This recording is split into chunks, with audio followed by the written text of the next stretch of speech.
Switzerland में piece talk चल रहा था। दुनिया को लग रहा था कि युद्ध टल सकता है, लेकिन दावा है कि उसी वक्त एक और प्लान तैयार हो रहा था, पाकिस्तान के सेना प्रमुख आसिम मुनीर की हत्या का प्लान।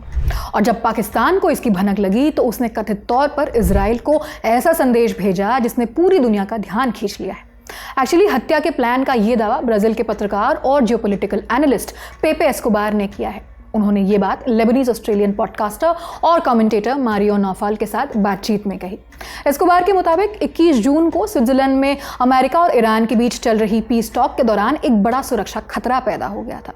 उनका दावा है कि पाकिस्तान की सैन्य खुफिया एजेंसी को ऐसी जानकारी मिली कि इजराइल की खुफिया एजेंसी मोसाद पाकिस्तान के सेना प्रमुख आसिम मुनीर और पॉसिबली उनके डेलीगेशन को निशाना बनाने की तैयारी कर रही थी। एस्कोबार ने कहा कि पाकिस्तानी मिलिट्री इंटेलिजेंस ने इस कथित प्लान से जुड़ी बहुत विश्वसनीय जानकारी हासिल की। उनके मुताबिक ये जानकारी इतनी गंभीर थी कि पाकिस्तान ने तुरंत इस पर रिएक्ट किया। उनका दावा है कि पाकिस्तान ने अपने ट्रेडिशनल मीडिएटर्स के जरिए इजराइल को सीधा संदेश भेजा। एस्कोबार का अनुमान है कि इस मामले में मध्यस्थ की भूमिका शायद ओमान ने निभाई हो। पेपे एस्कोबार के मुताबिक पाकिस्तान का संदेश बेहद सख्त था। उन्होंने कहा कि पाकिस्तान ने इजराइल को साफ शब्दों में चेतावनी दी कि अगर पाकिस्तानी डेलीगेशन को छुआ भी गया तो उसका बहुत गंभीर जवाब दिया जाएगा। एस्कोबार ने दावा किया कि उन्हें ये जानकारी अपने एक सोर्स से मिली है।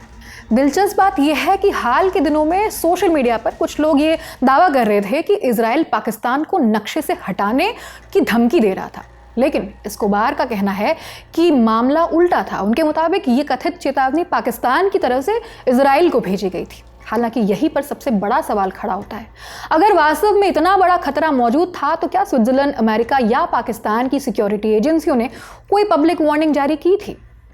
मीडिया रिपोर्ट्स के मुताबिक ऐसा नहीं हुआ।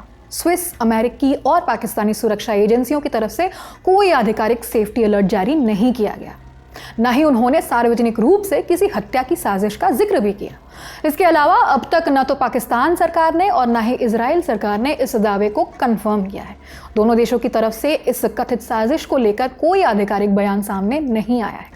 यानी अभी तक जो कुछ सामने आया है वो मेनली एस्कोबार के दावों और उनके बताए गए सोर्सेस पर बेस्ड है। ये मामला इसलिए भी चर्चे में है क्योंकि हाल के दिनों में पाकिस्तान, अमेरिका और ईरान के बीच बातचीत में एक मध्यस्थ की भूमिका निभाने की कोशिश कर रहा था। अमेरिका ईरान तनाव बढ़ने के बाद पाकिस्तान ने खुद को बातचीत कराने वाले देशों में शामिल करने की कोशिश की थी। पाकिस्तान के प्रधानमंत्री शहबाज शरीफ और फील्ड मार्शल आसिम मुनीर पिछले हफ्ते स्विट्जरलैंड गए थे। वहां वे अमेरिका और ईरान के बीच चल रही अहम डिस्कशंस में मध्यस्थ की भूमिका निभा रहे थे। इसी दौरान कथित तौर पर यह सुरक्षा खतरा पैदा हो गया। एस्कोबार का तो ये भी दावा है कि अगर पाकिस्तानी खुफिया एजेंसियां समय रहते इस जानकारी को ना पकड़ती तो ये घटना एक बड़ा इंटरनेशनल क्राइसिस बन सकता था। लेकिन पेपे एस्कोबार के इस दावे को पाकिस्तान के कई पत्रकारों और पॉलिटिकल कमेंटेटर्स ने सिरे से खारिज कर दिया है। पाकिस्तान के digital news platform the current के मुताबिक कई पत्रकारों ने इस कहानी को baseless and unsupported by facts, यानी बेबुनियाद और तथ्यों से परे बताया है। सीनियर जर्नलिस्ट सैयद तलत हुसैन ने भी सोशल मीडिया प्लेटफॉर्म एक्स पर आसिम मुनीर की हत्या की कथित साजिश वाले दावे को खारिज कर दिया। उन्होंने लिखा, ये पूरी तरह बकवास है, इसमें जरा भी सच्चाई नहीं है, ऐसा कुछ भी कभी हुआ ही नहीं।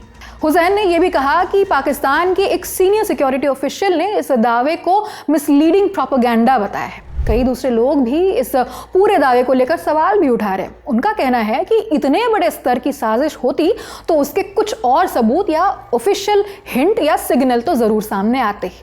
फिलहाल ऐसा कुछ भी नहीं हुआ है। इस पर आप अपनी राय हमें कमेंट्स में बता सकते हैं। इस खबर में इतना ही। देश और दुनिया के तमाम खबरों के लिए आप देखते रहिए दी ललन टॉक। मैं हूं आकांक्षा गोगोई, कैमरे के पीछे शिवम है। शुक्रिया।